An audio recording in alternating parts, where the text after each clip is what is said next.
Today, we're talking about map upgrades. There have been some leaks on various data mining sites that with the next season we will see a new Conquest map, or at least an overhauled Conquest map again. And I imagine this to be very likely, given that we didn't see any major changes to the map for quite a while now, and it is getting a little stale, I would say. And in a MOBA, it always makes sense to change up the map a little bit from time to time in order to change the feel. Not necessarily changing the elements on the map, but rather changing the design of the map, just so you have a different impression while playing. As such, I would like to highlight a certain aspect that I would really like to see changed. I stumbled across this by watching some other players' streams, and it's kind of an odd thing. So what I realized is that lately, as a jungler, I have often been very busy on the solo lane side of the map. Obviously, you have the speed buff there, you have the blue buff there, you also have the elementals there, and you are relatively close to the center of action in many scenarios. Whereas in dual lane, you often have that 2v2 where not too much is happening early on in comparison, and they don't need help all that often. So I will naturally see that side of the map a lot, and that side of the map is designed more about the chaos theme. Now, the chaos theme is pretty dark. It is full of lava and stuff, and what especially stands out is the, well, smoky sky, which is basically just gray. It's gray clouds, if you sum it up. And why did I see something else on stream? Because I was watching some ADC playing the game. And on the ADC side of the map, on the duo side of the map, the beach side, the map looks completely different.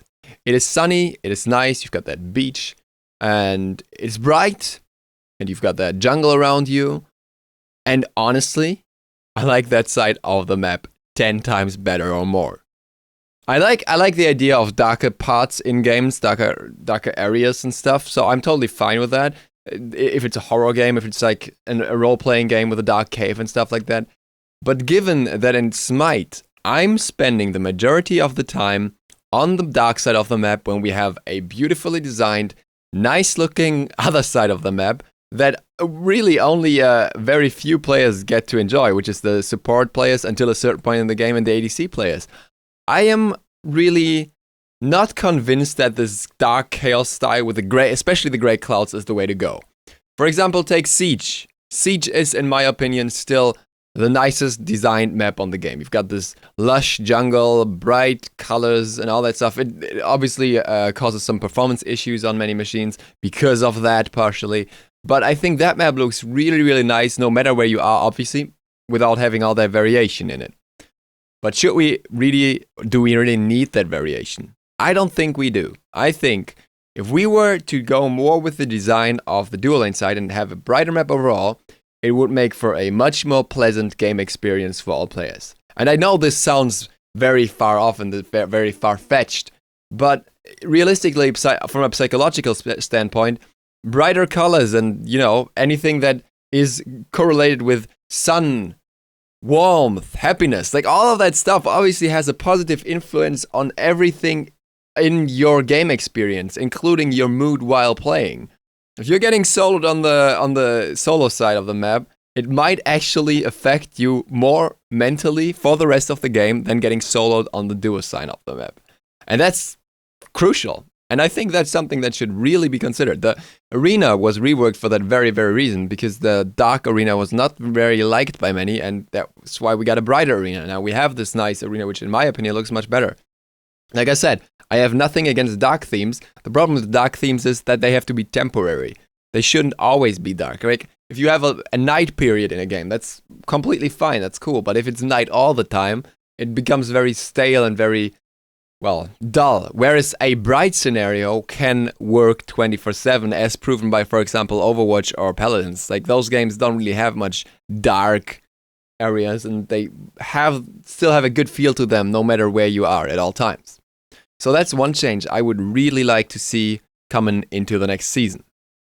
Another one is everything surrounding buffs. This starts with the animations, the spawn animations, because you have these new spawn animations where the buffs jump in, and you would think it would be logical that when they jumped in, you can attack them. They land and they are no longer immune to damage. What happens is they are immune for a short time frame after that, and it's annoying as hell in my opinion. It forces you to time all your abilities differently and wait out a little longer when the buff is right in front of your face, and you can, even when you try to time your basics, you can sometimes be off by just hitting a split second too early when the buff camp is still in its immunity frame despite of already standing on the ground. That wasn't always the case, and I would just really hope that this gets changed back so that when the buff, rather even when the buff appears and jumps down, it's already targetable.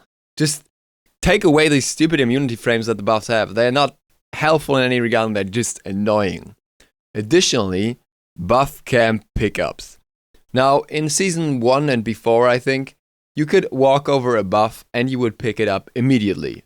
This led to some problems, obviously, because sometimes people would just accidentally stand too close to a buff when it was dropped and pick it up. But that's the smaller loss in my opinion. That's just people not knowing how to play the game for the most part. Whereas what we have now is a stupid delay when picking up buffs. You just have to walk over them twice because they bounce around sometimes, or you have to stand still in place until they're picked up. And you can tell me all you want, that's just, you have to wait a little longer, it's fine. But even on pro level games, this happens. On pro level games, they walk over the buffs and they're like, okay, I've walked over this, I should have picked up this buff now. And it doesn't happen. And that's just freaking annoying. And there's no reason for it to be like that with this long delay, other than a few idiots that will probably still stand too close to a buff and pick it up anyways. Now, I could go all in depth in this video and talk about further topics like, for example, map symmetry and stuff like that. But I think in comparison, this is, at this point, with the symmetry being relatively even, actually less impactful than those two factors for a nice game experience that feels fluid. Obviously, having some bonus perks like actual weather changes or stuff like that would be amazing, but at the end, it's a very complex scheme that can probably cause more issues than it has benefits. There is also my hope for someday to have the fog return. If there's fog on the map in the jungle, I would be absolutely fine with the darker map, because then there's a darker theme and it works out really well. And if you look at the old Conquest map with the fog, it worked out well there. Obviously, you can't have a beach-style map with a fog, or you can, but it doesn't really make sense all too much. I wish that would return. I know that the fog caused some technical issues in the past. The fog system on Unreal 4 is not the best, so maybe it's just not possible to come back for that without any major performance drops, but I really hope it does. But that's just, that's a minor gimmick compared to the other two, I think. And I would just end this video here. I will conclude with these changes that I really want to see. Let me know which changes you would like to see for a Season 4 Conquest map in the comments down below. Thank you for watching. New video tomorrow. Duke Sloth, out.